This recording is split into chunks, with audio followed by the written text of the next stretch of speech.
The following program may contain coarse language, violence, nudity, mature subject matter, or scenes which may not be suitable for all viewers. Viewer discretion is advised. All Hit Radio.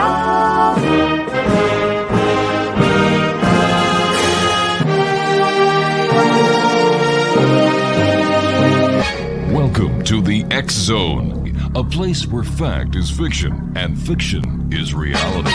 Now, here's your host, Rob McConnell.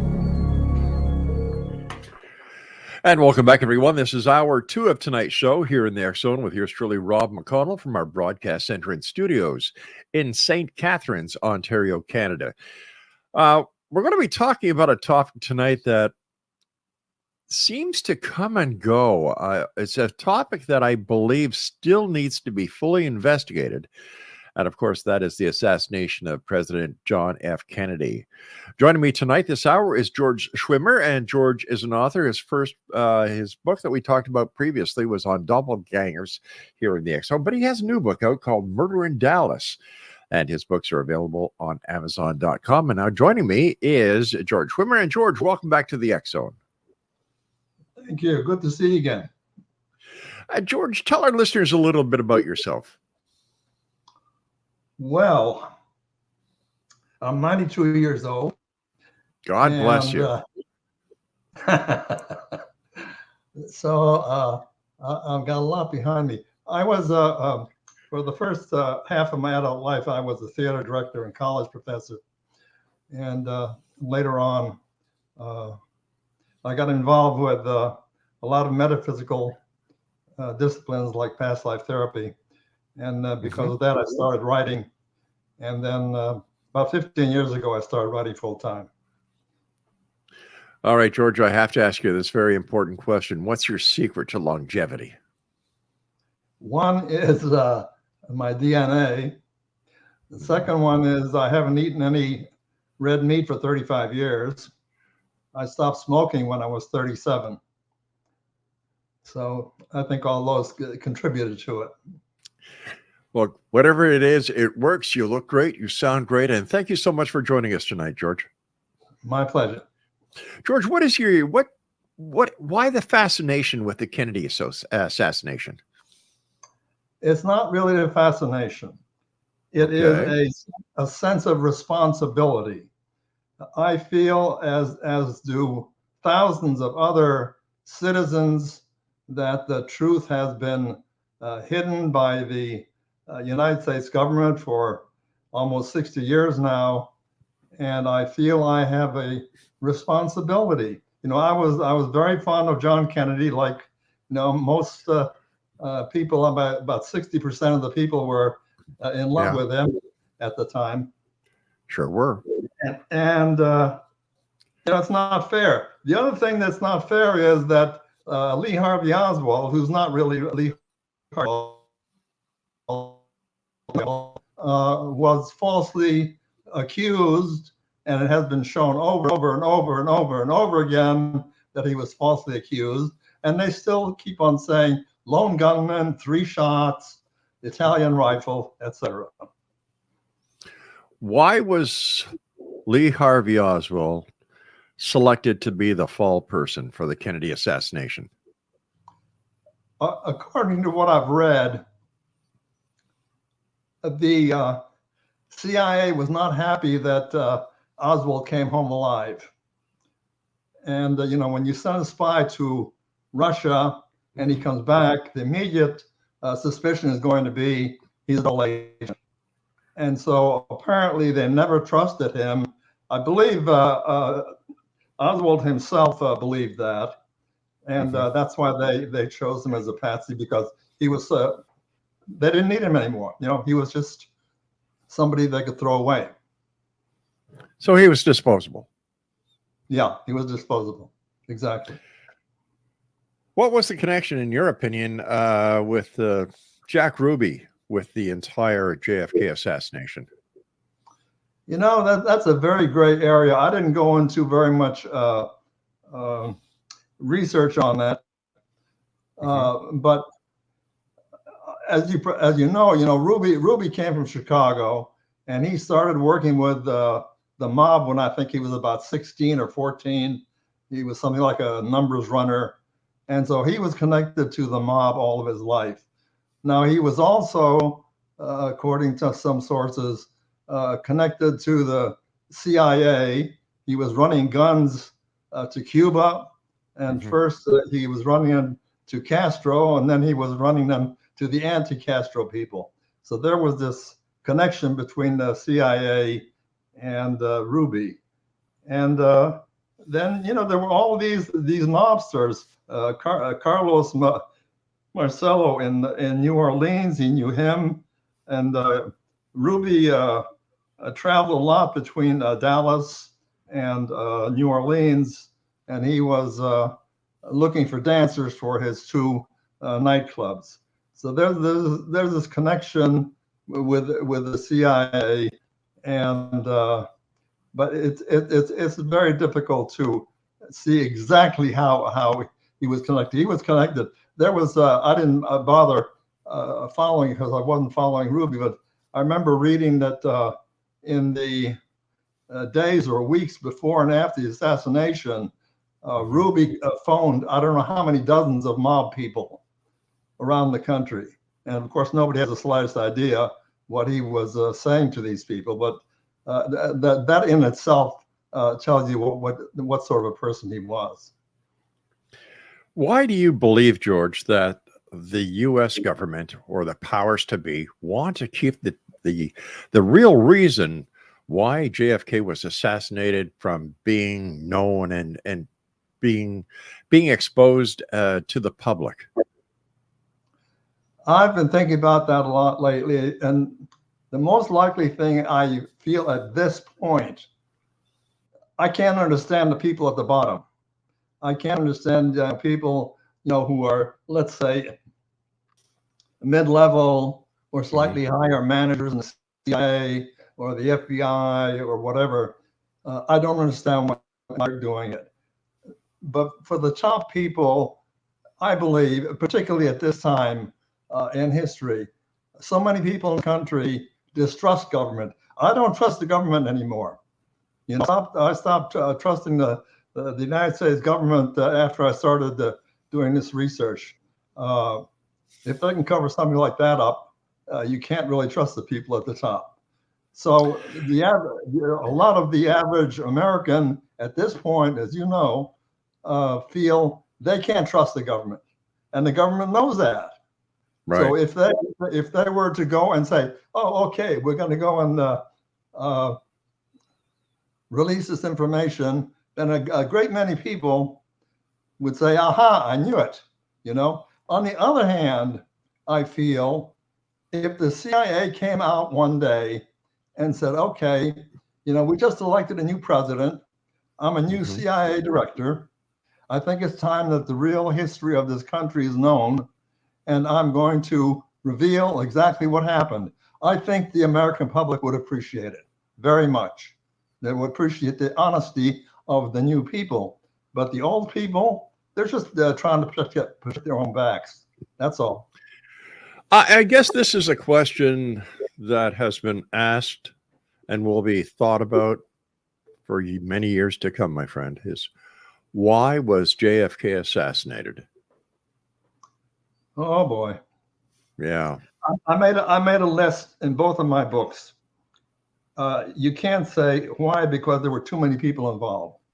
Really? But number one, he was breaking up the CIA. He had started breaking it up already. He had transferred the power to do covert assignments to the Pentagon a few months before he was killed. Everybody is pretty certain that Lyndon Johnson would have been dumped as vice president, and he was under investigation for corruption. And a lot of people feel that he would have been president.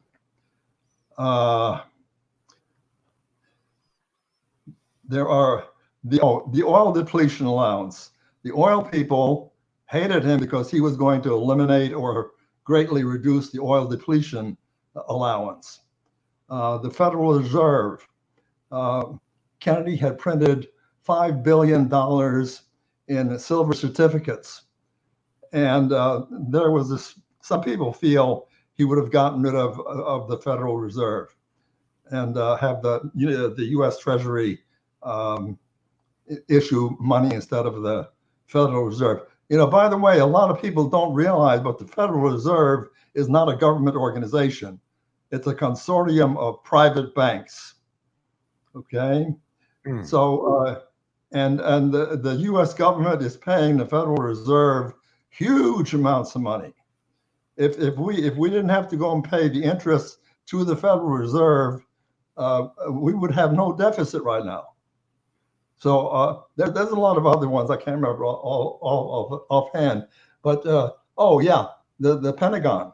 The Pentagon was totally ticked off with him. First, because he wouldn't send fighter jets for the Bay of Pigs.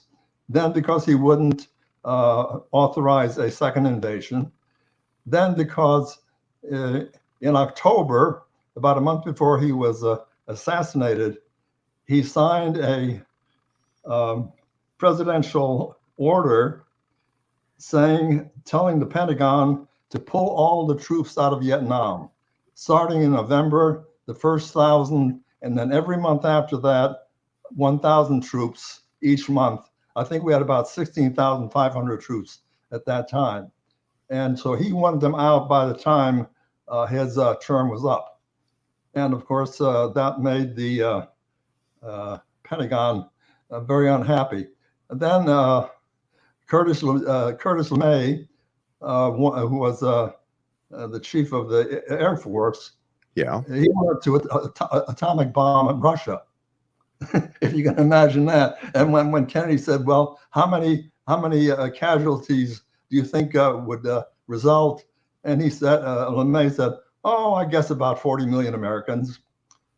So yeah. So there's this, there's others also, but I mean, there was an awful lot of people who hated him. I'm sure the steel people hated him because he rolled back that of U.S. Steel looked like an idiot.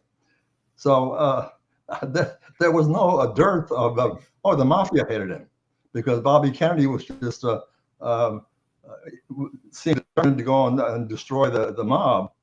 And there are accounts that the mob knew ahead of time that Kennedy was going to be killed, and that certain mob figures may have contributed money, including Jimmy Hoffa. So that's why people wanted to kill him.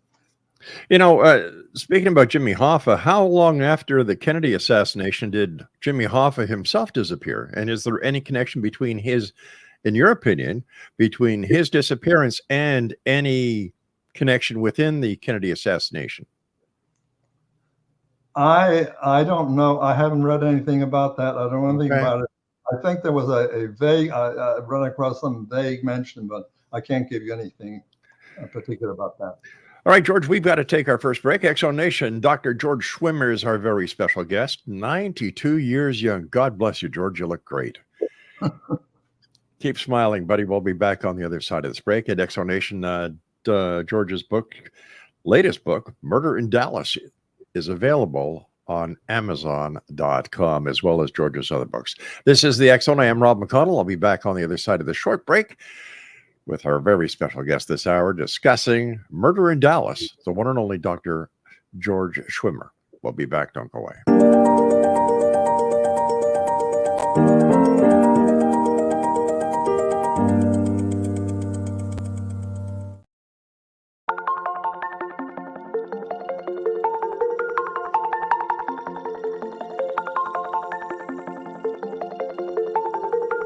Question: what is the name of the unique blend of coffee you get that has been formulated by a neurologist, a neurobiologist, and a pharmaceutical chemist? Answer: you get Beautiful Mind Coffee, a unique coffee blend that tastes great and has herbal ingredients that your brain will love, and it is not just coffee, it's brainalicious. Dr. Rathbone, Dr. Jang, and Dr. Winslow, the scientific team that created Beautiful Mind Coffee, decided to collaborate on a coffee focusing on brain health. As for those herbal ingredients found in Beautiful Mind Coffee, Dr. Rathbone, Dr. Jang, and Dr. Winslow, utilizing their combined extensive scientific research background, worked with many natural and herbal products until the exact formulation that is found in Beautiful Mind Coffee was created. With a unique scientific formula not found in any other coffee being sold or served, Beautiful Mind Coffee is the only coffee blend that contains 3 herbal ingredients found to aid in boosting your daily mental clarity and focus. Every cup of Beautiful Mind Coffee contains scientifically formulated amounts of maca root powder, green tea extract, and American ginseng, all supporting good brain health. Taking care of your brain's health now can help delay or prevent the onset of cognitive dysfunction, including dementia, Alzheimer's, and more general memory loss as you get older, just by enjoying the delicious flavor of our roasted coffee and herbal ingredients found exclusively in Beautiful Mind Coffee.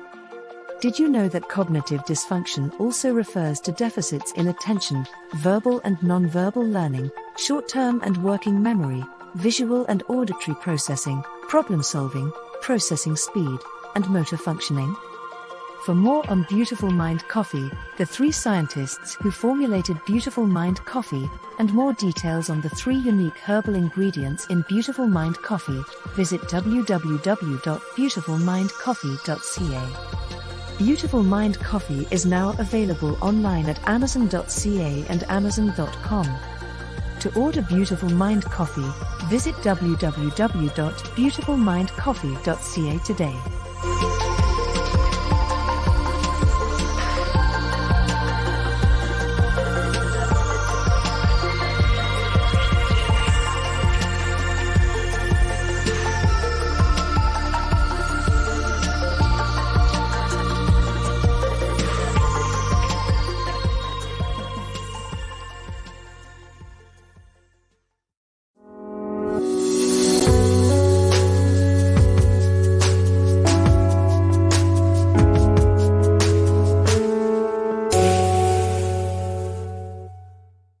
Welcome back, everyone. Thank you very much for joining us tonight here in the X Zone. I am Rob McConnell, and the X Zone is coming to you tonight on the Talkstar Radio Network, Mutual Broadcast Network, the X Zone Broadcast Network, and exclusive to Simul TV on Channel 32, which is the X Zone TV channel.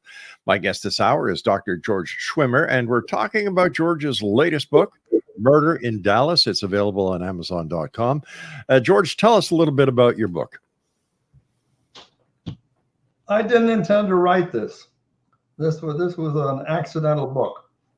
Mm-hmm. I thought it was the Kennedy thing when I wrote Doppelganger, but every researcher in this particular area, once you're hooked, you're hooked. You're not going to lose interest for the rest of your life, whether you do anything with it or not. So I was still interested in keeping track of any new books that were coming along and so on.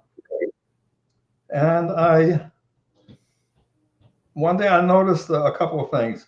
Number one, the best books are all out of print. And if you want to get them, like Best Evidence, which was published 40 years ago, you got to pay $275. Well, your average reader is not going to pay $275 for a book, on the Kennedy assassination. The second thing that I suddenly started becoming aware of was that there were certain facts that you would only find in 1, 2, 3, maybe 4 books out of maybe 2,000 published. And there were certain facts that were really surprising. And so I started thinking, and I thought, well, I think that, the current generation deserves a book that tells them what happened on that day. And so I focused on that day particularly. I started out the book a couple of days before November 22nd, because there were a couple of things that were very provocative.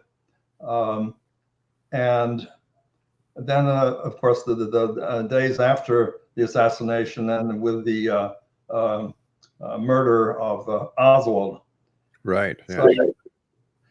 So I felt, number one, that obnoxious to say, but it just seemed to me that there isn't a book for the current generation, number one. And number two, there are certain facts that really even the Kennedy, the JFK theorists seem to be avoiding for some reason. I don't know why.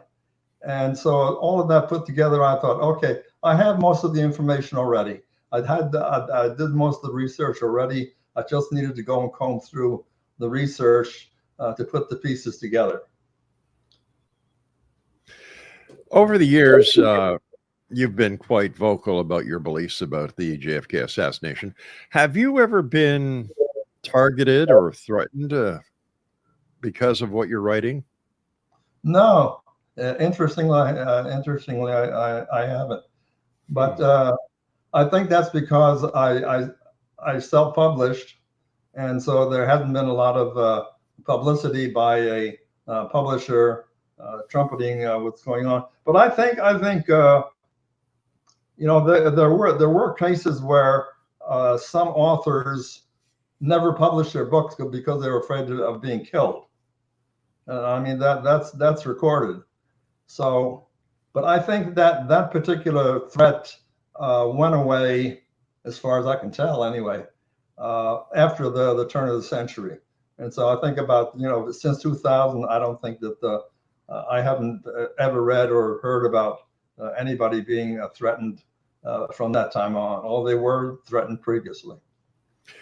In your opinion, in your new book, Murder in Dallas, what is some of the more recent and intriguing events that you've published that makes it different from your first book about Doppelganger? Okay. I want to mention one which surprised me. Okay. Everybody's familiar with the Warren Commission report that says Kennedy was shot from the back and it went out through his throat, and then he was shot, and then he was shot from the front. So he was shot with 2 shots. The researchers said there were 3 shots. And somewhere when I was doing this research, I ran across somebody who said, I saw a bullet hole on the left forehead of John Kennedy. And I sort of went, whoa, where did that come from? Well, that particular one came from a Canadian journalist who was standing about 10 feet from Kennedy when he was shot. So I went back to the most likely books that would have such information, and I found 14 different sources that said Kennedy was shot in the left forehead. You're not going to find that put together in any other book. There are thousands of photos on the internet about Kennedy's assassination. Do any of the photos collaborate this statement about the forehead shot? No, but just to give you an idea, the priest who gave John Kennedy the last rites reported when he left the emergency room, he was accosted by reporters, and he told them that he saw a grievous wound on Kennedy's left forehead. So the guy is standing 3 feet away from him, giving him last rites. And the other of the 14, I think 10 were doctors who were standing within 1 to 3 feet away from Kennedy's head. There were 2 news reports, and then there was one other witness on the street. I don't think he was I think he was at the hospital. I'm not sure about that one. But anyway, they're all documented. There are 14 of them. With 14 documented sightings or statements, and yet not one photo collaborates it. How do we explain that? It's very simple. If you go over the research, you will find that the FBI knocked themselves out getting their hands on every single photograph they could possibly get their hands on. For example, this pair of young women were taking photographs, and apparently, and this is really, it makes you stop and think. They were grabbed after the assassination, by men who said they were with the Secret Service. The Secret Service said they had no men in Dealey Plaza. These men grabbed these two ladies one at a time, dragged them off into a building on the east side of Dealey Plaza, took away their camera, took their film. I think they had six. I think they had taken 6 pictures. They got back 3 of them that day. The other 3 they got back, I think it was months later, and the background on all of them was scratched out. And so that was just one example. But apparently there were people up in the building on the east side of Dealey Plaza who were watching the murder scene to see who was taking pictures. And they identified them, and they sent people down and grabbed them and brought them in. So that is just one instance, but that is very typical. There are other films and motion pictures that have simply vanished. Nobody knows what happened to them. Then how come the Zapruder film still remains? I'll tell you, I haven't gone into a lot of research with the Zapruder film, but there are a great many people who have, and apparently the Zapruder film has been totally manipulated in ways that you wouldn't imagine that people in 1963 could do it. But I mean, they not only cut frames from it, but they somehow manipulated images in it as well. And the Zapruder film is not what happened. Any number of people will tell you that the analysis of the film is that film was enormously tampered with, and you can't trust anything. Just recently, somebody published a book. I want to get hold of it. It's called the JFK Horsemen, and these were the 4 motorcycle policemen who were riding just slightly behind the Kennedy limousine.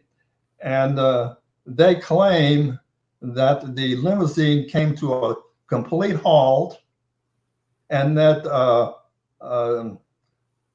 some of the Secret Service people jumped out of their follow car, and they had machine guns. You don't see that on the Zapruder film. But these 4 guys claim, these 4 policemen all claim that that's what happened. So, you really can't trust what the Zapruder film shows. So it seems that you've got the let me see here. You've got the Army Special Services, you've got the FBI, you've got the CIA, you've got the Dallas Police Department, and other alphabetical government agencies all involved in this one assassination to rid Kennedy of the office of president. How could they get away with this without anything being leaked prior to it? Oh, it was leaked. It was leaked prior to it, but it was hidden. One of the first things I have in my book, which is well known to researchers, is a woman named Rose Shirami, and she was on her way to Dallas from I think it was Miami, and she got into some kind of hassle with the 2 guys who were driving, and they threw her out of the car. And so she was taken to a hospital. Somebody found her, took her to a hospital. And she was a drug addict and prostitute. And she apparently was under the influence of drugs at the time. So they sent her to well, I don't know if it's a mental hospital, but another hospital where they treat people with drug addiction. A rehab center.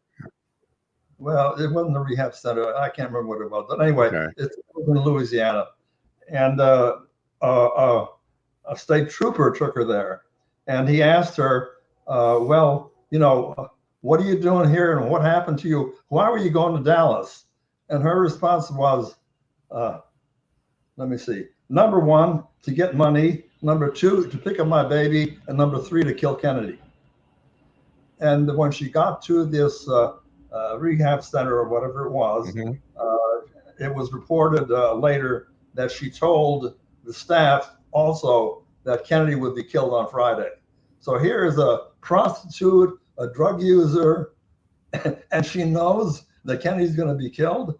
There was a lot of leaks. All right, George, stand by. We've got to take our break. Exonation, Dr. George Schwimmer is our guest. He's the author of Murder in Dallas, and it's available on Amazon.com. I'm Rob McConnell. We'll be back after this short break. Don't go away.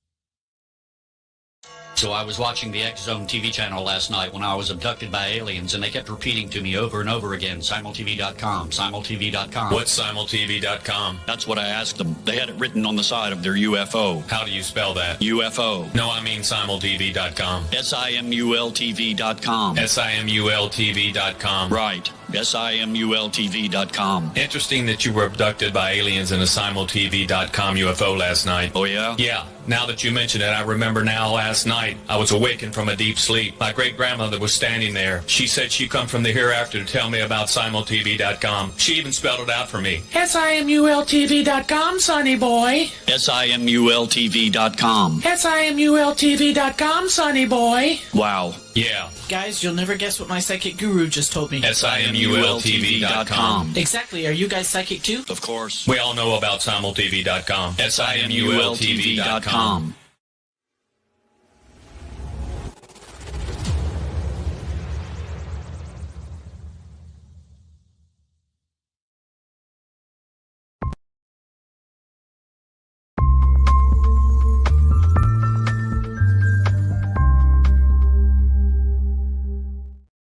Dr. George Schwimmer is our special guest this hour, Exonation. We're talking to George about his new book that's available on Amazon.com. It's entitled Murder in Dallas.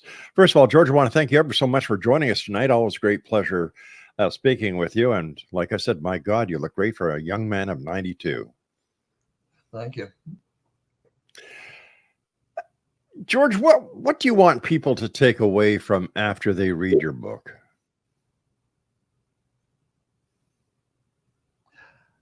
What you have taken away is what I hear a lot lately on the guests on MSNBC. I'm a great watcher of MSNBC, and they have a whole lot of guests there of all stripes. And they say, you know, nothing is going to get done unless people are willing to do something about it. And as though the first thing, I mean, if you have a democracy, you can't have that kind of information hidden. It eats away at the soul of the country. If I may talk from a spiritual point of view, I quote Shakespeare Hamlet and Sophocles'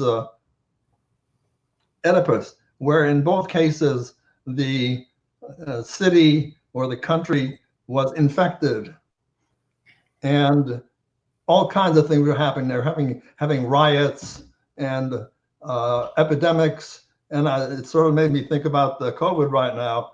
But it makes me feel like, you know, it sounds a little bit airy-fairy, but I'm a spiritual person. I'm not a religious person. I'm a spiritual person, and I understand how things work spiritually. And you cannot go and hide spiritual things. They will come to the surface one day or another. If not now, then later. Okay, so maybe it'll take us 100 years to find out what really happened for whatever reason. But people have to know, you know, just generally, I would say to people, don't trust anything unless you verify it. It's just that simple. I don't care who it is, you know. I mean, I basically trust my current president, Joe Biden, but I don't trust him 100% because I know every single president we've ever had has hidden things and are still hiding things. according to them, of course, it's national security. And Right. This is one of the reasons we still have something like, I think the last figure I heard was 16,000 documents that should have been released a long time ago. And the CIA keeps saying national security. What kind of national security 60 years later? I mean, that's nonsense. Well, something I can't understand. According to law, the CIA is not allowed to operate within the United States, or the continental United States. So Right. how has this been allowed to happen without any major feedback and major shakeup by Congress and the Senate if the CIA itself is breaking the law? They're afraid. They're afraid. Somebody wrote, Richard Belzer and I think David Wayne, they wrote a book and they documented, I think, something like 70 murders of people of all kinds, including 1 or 2 CIA people who were murdered by the CIA. Peter Janney wrote a book about the mother of a close friend of his when he was a child, and she was Kennedy's mistress. Mm-hmm. And she had been the wife of a high CIA official, and she was murdered a few months after Kennedy was, because she knew stuff about the assassination, because she knew all the people involved. She knew all the CIA people, she knew all their wives, and she had been Kennedy's mistress. So, the thing with, let me just say a little bit about the CIA, because I think to me, it's absolutely obvious that the ground game was planned by the CIA. It was carried out by various sundry people, but it was planned by the CIA. And if I had no other reason to know that is because the tremendous amount of confusion, misdirection, misinformation that they generated. The two main men was E. Howard Hunt of Watergate fame, and I'm going, can't think of the other one. But anyway, there was these 2 guys. Howard Hunt is a novelist. David Atlee Phillips. David Atlee Phillips was a playwright, and E. Howard Hunt is a novelist. So these 2 guys make up all these stories. And when I first started doing research, I couldn't make heads out of it. It's just absolutely, totally confusing. And the reason it was confusing because they kept on throwing stuff in there that had absolutely nothing to do with anything. Let me give you just one example because it just infuriates me. They claim that the Warren Commission claims that Oswald was down in Mexico City, that he went to the Cuban consulate, he went to the Soviet embassy, he phoned the Soviet embassy twice, et cetera, et cetera, et cetera.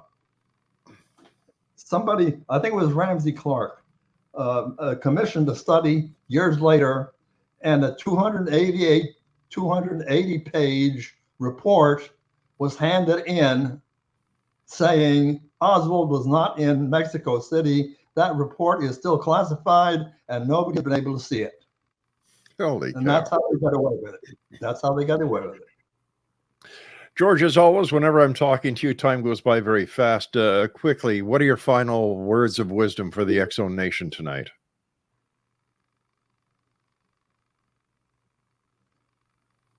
Be careful as to what you accept, particularly if your government. I don't care what government it is.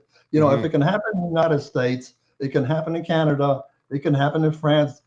De Gaulle was almost assassinated 3 times.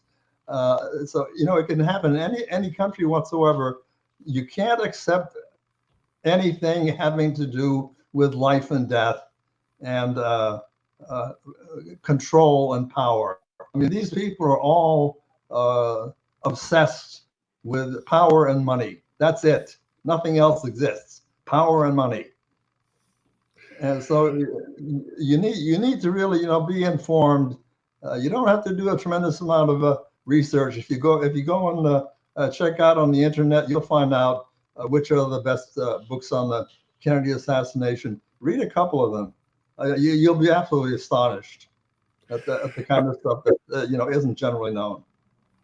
George, I want to thank you so much for joining us tonight. Congratulations on your new book. Take care of yourself, and I look forward to the next time we meet back here in the X Zone. Until then, be safe, stay well, my friend, and you look great, George.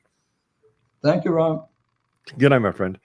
And X Zone Nation, if you'd like to get a copy of Dr. Schwimmer's book, Murder in Dallas, it's available on Amazon.com. I'll be back on the other side of this break as the X Zone continues. Next in line, we're talking about reverse speech. And that only means one thing.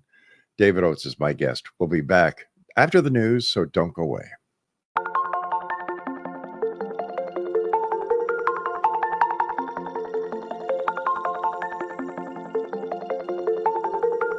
Question: what is the name of the unique blend of coffee you get that has been formulated by a neurologist, a neurobiologist, and a pharmaceutical chemist? Answer: you get Beautiful Mind Coffee, a unique coffee blend that tastes great and has herbal ingredients that your brain will love, and it is not just coffee, it's brainalicious. Dr. Rathbone, Dr. Jang, and Dr. Winslow, the scientific team that created Beautiful Mind Coffee, decided to collaborate on a coffee focusing on brain health. As for those herbal ingredients found in Beautiful Mind Coffee, Dr. Rathbone, Dr. Jang, and Dr. Winslow, utilizing their combined extensive scientific research background, worked with many natural and herbal products until the exact formulation that is found in Beautiful Mind Coffee was created. With a unique scientific formula not found in any other coffee being sold or served, Beautiful Mind Coffee is the only coffee blend that contains 3 herbal ingredients found to aid in boosting your daily mental clarity and focus. Every cup of Beautiful Mind Coffee contains scientifically formulated amounts of maca root powder, green tea extract, and American ginseng, all supporting good brain health. Taking care of your brain's health now can help delay or prevent the onset of cognitive dysfunction, including dementia, Alzheimer's, and more general memory loss as you get older, just by enjoying the delicious flavor of our roasted coffee and herbal ingredients found exclusively in Beautiful Mind Coffee. Did you know that cognitive dysfunction also refers to deficits in attention, verbal and non-verbal learning, short-term and working memory, visual and auditory processing, problem-solving, processing speed, and motor functioning? For more on Beautiful Mind Coffee, the 3 scientists who formulated Beautiful Mind Coffee, and more details on the 3 unique herbal ingredients in Beautiful Mind Coffee, visit www.beautifulmindcoffee.ca. Beautiful Mind Coffee is now available online at Amazon.ca and Amazon.com. To order Beautiful Mind Coffee, visit www.beautifulmindcoffee.ca today.